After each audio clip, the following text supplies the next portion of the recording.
Across the vast, cold expanse of the universe, an ancient hunger drifts, immense and relentless.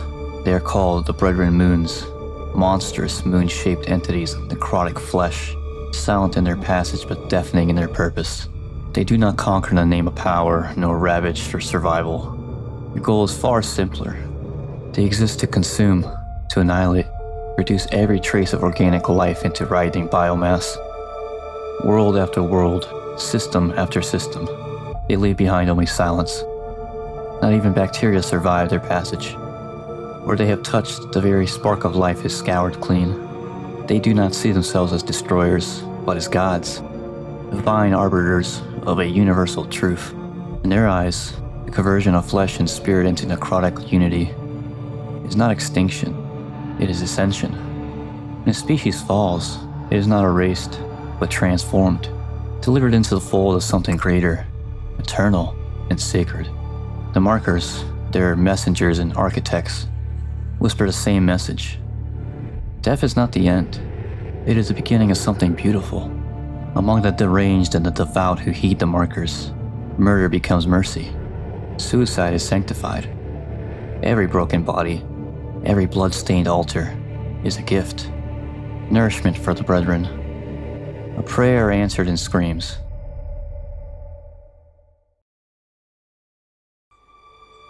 In this dark theology, death is worship, and the end of life is the holiest of offerings.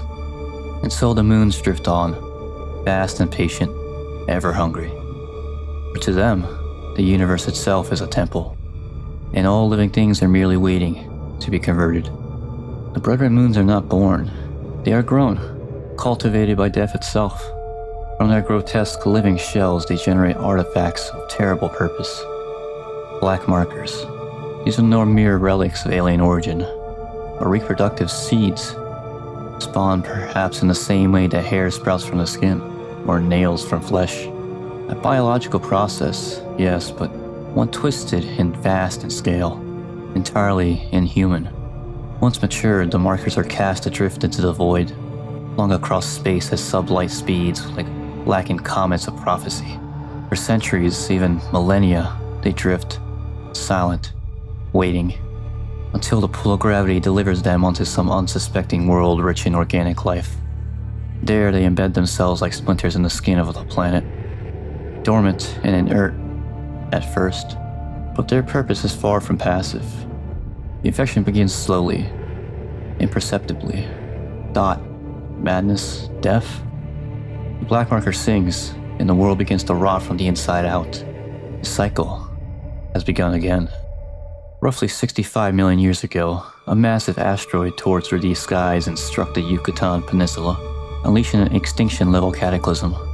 In the blink of a geological eye, the age of the dinosaurs came to a close, scorched, drowned, and choked beneath a veil of ash. But what the world would never understand, what science would never dare consider, was that this was no random cosmic event. Buried deep within the heart of the asteroid was a passenger, a black marker. It was no accident, it was implantation. From the moment it pierced the earth, the signal began to hum, subtle, imperceptible, but ever present. Its purpose was not immediate destruction, but preparation. With the great reptiles gone, a new order emerged. Mammals rose, adapted, spread. And over millions of years, intelligence bloomed. According to the unitologist doctrine, and the maddening whispers of those touched by the marker dementia, this was no mere coincidence. The markers guided evolution. Their signal, altered and finely tuned, radiated a frequency not meant to kill, but to shape, to influence neural pathways, to whisper across generations. The end goal was chilling in its simplicity. Cultivate a species capable of understanding the marker, of replicating it, of becoming the hands by which the Brethren Moons could continue their divine work. Humanity was not chosen. Humanity was grown. And when at last we began to study the black marker, when we began to crack its secrets and force the first red marker in its image, we did not invent a miracle. We answered a call. When a black marker reaches a host world, it does not announce its arrival with fury and fire. Instead it waits, buried beneath the oceans, embedded in the rock, or hidden beneath layers of soil and time. It falls into dormancy for centuries, sometimes eons. It remains silent, patient as only something eternal can be. It is not yet time. The dormant species must evolve, must build, must strive, must think. Only when the creatures of that world reaches a critical threshold of technological and cognitive advancement does a marker begin to stir. And then it sings. The electromagnetic signal it emits is not just heard, but felt, deep within the mind. A frequency not bound by sound, but by thought. To the weak-minded, it brings madness, sudden irrational violence, murders, suicides, entire communities collapsing into blood-soaked chaos, seemingly without reason. But for others, those gifted with intellect, vision, or scientific curiosity, the signal takes a different form. It becomes understanding. Complex codes flood the minds of the researchers and engineers, patterns and blueprints that cannot be ignored.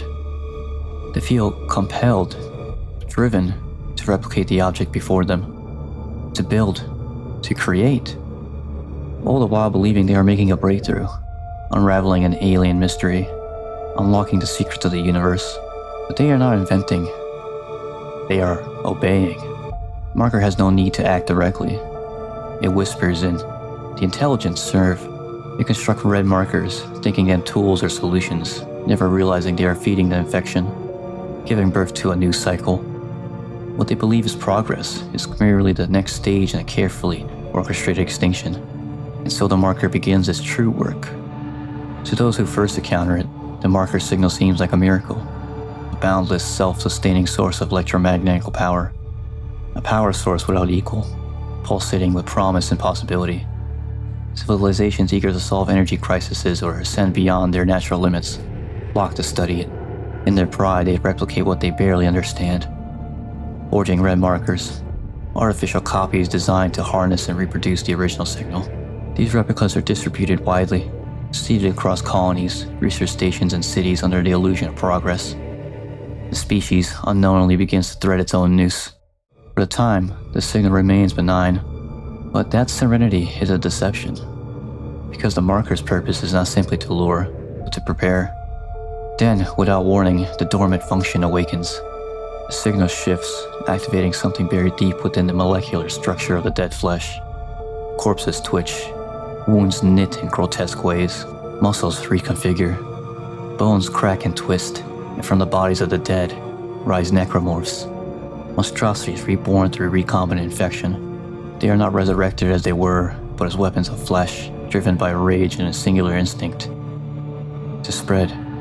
The infected overrun entire cities in hours, with red markers already embedded across major population centers. Outbreaks ignite almost simultaneously, fracturing any attempt at containment. Civilizations unravel under the weight of their own ambition, torn apart not by an enemy from without, but by the dead from within. It is not the energy the marker offers. It is Genesis, the rebirth of the dead in service to the brethren moons. And by the time the living understand the truth, they are no longer alive to stop it. There comes a point after the screaming has faded, after the dead had claimed the living, and the world itself has become little more than a mass grave, when the marker reveals its final purpose. It is called a Convergence event. Once the necromorph infection has harvested enough biomass, when the land teems with the twisted dead and the air is thick with decay, the marker initiates the birth of something far greater than mere abomination. Whether it's the original black marker or one of its countless red copies, the signal crescendos, and the cycle reaches its climax. If the marker in question is artificial, built by the hands of the curious and the damned, it still bears potential to trigger convergence. But to do so, it must consume its creators. Those who replicated the marker must be killed, absorbed, their knowledge and essence sacrificed to fulfill the ritual. For only through death can the new god be born, and when the moment arrives, the world itself rises. All necromorphs, all cadavers, all loose and rotting tissue within reach of the marker's influence are ripped from the surface, hurled skyward in a grotesque storm of flesh. The stratosphere boils with motion as the swirling biomass begins to fuse, twisting and merging into a single, withering core. Consciousness begins to stir, alien, ancient, and insatiable. From the fragments of its host world, it draws stone and metal to shield its vulnerable heart, forming shell planetary debris across its necrotic core. What was once a world of life is now a womb of a god, stillborn in violence but reborn in death. Convergence is not salvation, it is consumption, the last stage of a long deception. What becomes of a brother moon once it has devoured its birth world remains mystery, one buried beneath silence, destruction, and the absence of anything left alive to tell the tale. The signs suggest a pattern, a hunger that never dies. Once the newborn moon has gorged itself upon the biomass of its host, consumed every living thing and drawn the last final breath from the planet's scarred surface, it does not remain, it drifts.